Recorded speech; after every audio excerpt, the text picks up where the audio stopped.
Hello दोस्तों। So basically आज का जो हमारा वीडियो है वो डेडिकेटेड है ई इनवॉइसिंग पे, क्योंकि आप सभी को पता है ई इनवॉइसिंग जो है वो वैसे तो ऑलरेडी लागू हो गया है और अब स्मॉल एसएससीज को भी वो कवर कर रहे हैं, राइट, 50 करोड़ वालों को भी।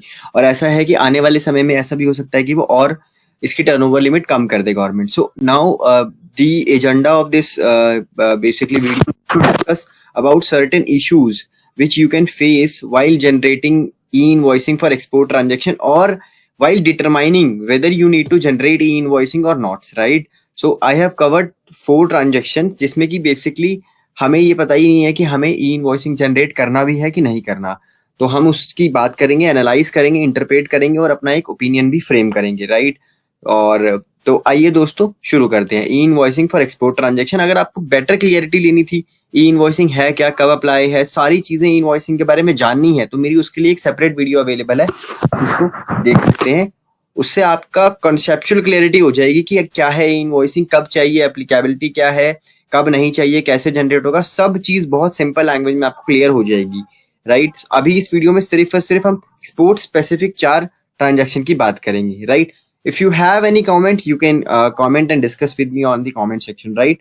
So आइए शुरू करते हैं। जैसा कि मैंने बताया कि 1 अप्रैल 2021 से 50 करोड़ रुपए जिन असेसीज की टर्नओवर है, एग्रीगेट टर्नओवर, उन पे ई इनवॉइसिंग अप्लाई हो जाएगी। और ये जो 50 करोड़ की टर्नओवर है ये हमें फ्रॉम 17-18 से देखनी है, यानी कभी भी अगर ये टर्नओवर आपकी 50 करोड़ से क्रॉस हो जाती है तो आपको 1 अप्रैल 2021 से ई इनवॉइसिंग बनाना है, राइट?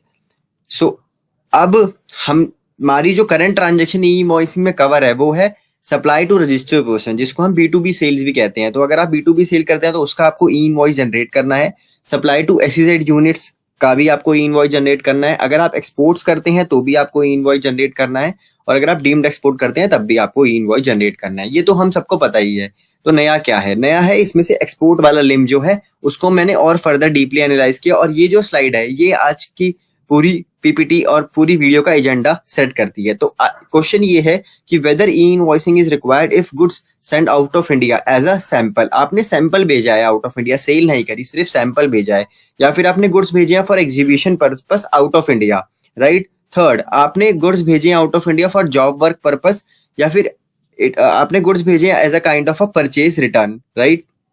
आपने परचेज करी थी वो आप रिटर्न कर रहे हैं। तो क्या इस ट्रांजेक्शन में हमें ई इनवॉइसिंग बनाना पड़ेगा, क्योंकि एक्सपोर्ट के लिए तो ई इनवॉइसिंग अप्लाई है। तो क्या ये ट्रांजेक्शन एक्सपोर्ट क्वालिफाई होगी, हमें ई इनवॉइसिंग बनाना है नहीं बनाना, क्या है according to the law, what is the requirement, because we have to follow from 1 April, right? So आइए दोस्तों डिस्कस करते हैं। सबसे पहले इस चीज को एनालाइज करने के लिए हमें ये समझना होगा कि एक्सपोर्ट की डेफिनेशन क्या है, what is the meaning of export under GST. तो एक्सपोर्ट को डिफाइन किया गया है section 2 subsection 5 of IGST act में, जिसमें बोला गया है कि अगर आप गुड्स को आउट ऑफ इंडिया ले जाते हैं, बेसिकली गुड्स को आउट ऑफ इंडिया ले जाते हैं to a place outside India, basically goods को इंडिया से आउट ऑफ इंडिया ले जाते हैं, राइट? सो उसको हम लोग एक्सपोर्ट क्वालिफाई करते हैं, मतलब इंडिया से गुड्स को बाहर ले जाना। सो अब इसमें प्रॉब्लम तो कोई नजर नहीं आती, अगर गुड्स इंडिया से बाहर जाएगा तो वो एक्सपोर्ट हो जाएगा, राइट? सो अब जो मैंने ऊपर 4 ट्रांजेक्शन कवर करी उन चारों में अगर आप देखेंगे तो दोस्तों गुड्स जो है इंडिया से बाहर जा रहा है, राइट? तो एक्सपोर्ट की डेफिनेशन में वो कवर हो रहा है, right? But the problem is कि एक्सपोर्ट है तो क्या इनवॉइस जनरेट कर दें, क्योंकि वो ऊपर वाली अगर ट्रांजेक्शन देखी तो क्या वो सप्लाई थी, क्या वो आपकी सेल्स थी, क्या, राइट? तो आगे हम एनालाइज करते हैं। अब हम बात करेंगे what is the meaning of zero rated supply. हमने देख लिया कि सप्लाई की मीनिंग, सॉरी, एक्सपोर्ट की मीनिंग क्या है। अब हम देखते हैं जीरो रेटेड सप्लाई की मीनिंग क्या है, because zero rated supply is also defined under IGST act, जिसमें कि zero rated supply includes export of goods और सर्विसेज और सप्लाई ऑफ अ गुड्स और सर्विसेज टू एसईजेड यूनिट और a developer, right? The point is here, what is the point, what the point is to qualify as a zero rated supply, right, the activity first should also be a supply। मतलब activity को पहले supply qualify करना होगा, उसके बाद वो zero rated supply है कि नहीं वो क्वालिफाई कर सकती है, राइट? बट अगर कोई ट्रांजेक्शन सप्लाई नहीं है तो वो जीरो रेटेड सप्लाई कैसे बनेगी, राइट? तो एक्सपोर्ट को भी लॉजिकली पहले सप्लाई क्वालिफाई करना चाहिए, तभी वो एक्सपोर्ट बन पाएगा या जीरो रेटेड सप्लाई बन पाएगा। But the definition of export में कहीं भी ये नहीं लिखा कि वो सप्लाई होनी चाहिए। वो तो सिंपल ये कहती है कि गुड्स को यहां से बाहर ले जाना एक्सपोर्ट हो गया, बट क्या वो सप्लाई है कि नहीं, क्या हमें ये एंगल चेक करना है for determining whether e invoicing is required और not. That is the question today. अब हमारे सामने वो नोटिफिकेशन है जिससे कि बेसिकली इन्होंने चेंज किया था कि अब ये एक्सपोर्ट के लिए भी अप्लाई है। तो नोटिफिकेशन जो अमेंडिंग नोटिफिकेशन थी वो 70/2020 थी और प्रिंसिपल नोटिफिकेशन तो 13/2020 ही है।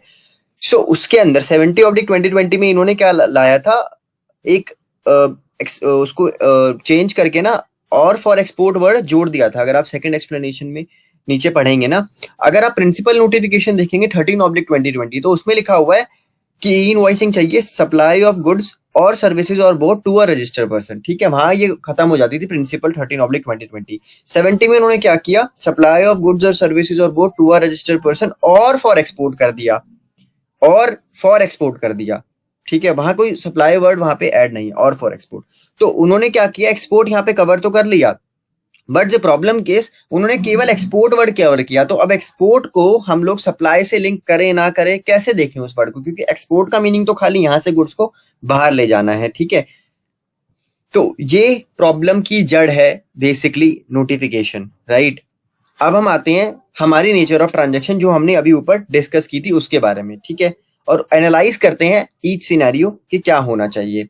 सबसे पहले ट्रांजैक्शन, अगर हमने गुड्स भेजे हैं एज अ सैंपल, वो जो गुड्स हैं वो फ्री ऑफ कॉस्ट गए हैं विदाउट एनी कंसिडरेशन, तो ये कभी भी सप्लाई क्वालिफाई ही नहीं करेगा accept under the transaction covered under schedule 1। अगर हम उसको हटा दे तो शेड्यूल 1 के अंदर जो रिलेटेड पार्टी की ट्रांजैक्शन होती है, नॉर्मली अगर आप विदाउट कंसिडरेशन सप्लाई करते हैं तो वो सप्लाई ही नहीं ट्रीट किया जाएगा, यानी goods send as a sample supply treat नहीं किया जाएगा। दूसरा होता है, अगर आपने गुड्स भेजे outside India for display in exhibition, तो वो भी सप्लाई की कैटेगरी में नहीं आएगा, क्योंकि एग्जीबिशन में गए हैं वो गुड्स, अभी सेल नहीं हुई है। Similarly purchase return by the registered person in India to a seller located outside India does not qualify the supply. वो सप्लाई नहीं होगी दोस्तों, क्योंकि पहले मैंने परचेज करी थी, अब मैं उस परचेज को रिटर्न कर रहा हूँ, वो मैं उसको सप्लाई नहीं कर रहा हूँ, राइट। चौथी ट्रांजैक्शन थी हमारी, जॉब वर्क के लिए भेजा हो या टेस्टिंग के लिए भेजा हो। तो बेसिकली क्या हुआ होगा, आपने गुड्स लिया होगा फॉरेन सप्लायर से, या गुड्स नहीं भी लिया होगा, तो केवल जॉब वर्क या टेस्टिंग के लिए उसको भेज रहे हैं बाहर, राइट। तो इसमें कोई सप्लाई नहीं है, वो टेस्टिंग होके वापिस आ जाएगा, तो इसमें कोई सप्लाई नहीं है, right, in by the registered person in India. तो in this scenario the registered person in India would receive services from the service provided located abroad. तो उनसे हम सर्विसेज लेंगे, उल्टा हम तो कुछ दे ही नहीं रहे हैं, उनको गुड्स भेजा, वो उस पर जॉब वर्क करके हमें वापस कर देंगे, तो ये भी सप्लाई की कैटेगरी में फॉल नहीं होता। तो हमने ये तो डिटरमाइन कर लिया कि हमारी जो 4 ट्रांजेक्शन वो सप्लाई नहीं है, लेकिन क्वेश्चन अभी भी बरकरार है कि क्या हमें उसका इनवॉइस, पहली बात 2 सिनेरियो में बात करूंगा, पहला क्या मुझसे उसका नॉर्मल इनवॉइस जनरेट करना था, फॉरगेट अबाउट इनवॉइसिंग, क्या मुझे उसका नॉर्मल इनवॉइस जनरेट करना था। दूसरा, क्या मुझे उसका ई इनवॉइस जनरेट करना है कि नहीं, क्वेश्चन वहीं आके आता है, राइट। तो उसको देखते हैं, पर उससे पहले मैं एक छोटी सी अपडेट, एक बहुत इंपॉर्टेंट इन्फॉर्मेशन आप सभी के साथ शेयर करना चाहूंगा दोस्तों। जैसा कि आप सभी जानते हैं 1 अप्रैल 2021 से ई इनवॉइसिंग आ रहा है स्मॉल टैक्स पेयर के लिए भी।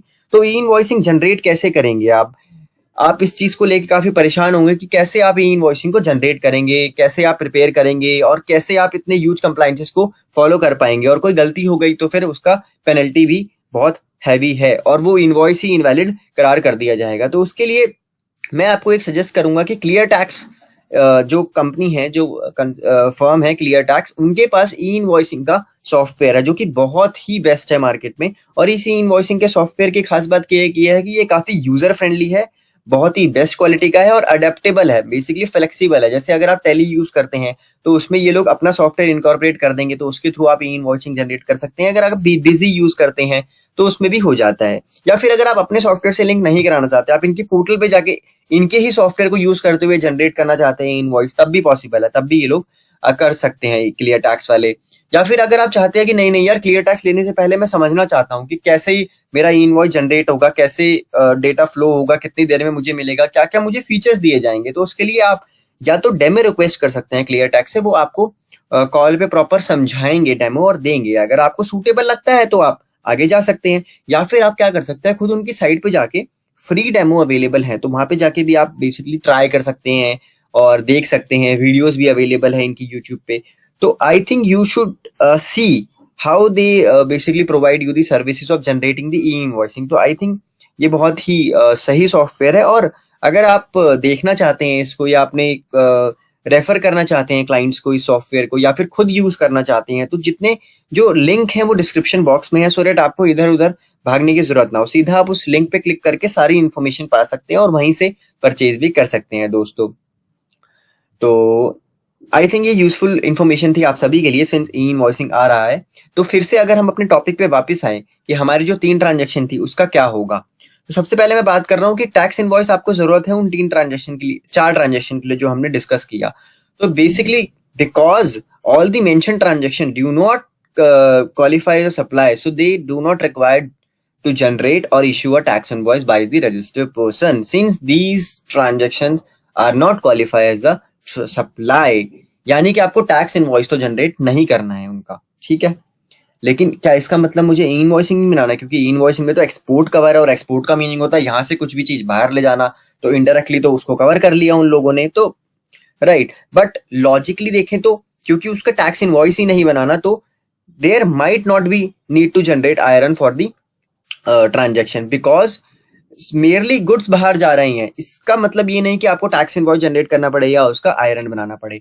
अभी हम आगे एक और लॉजिक देंगे, बट माइट नॉट बी।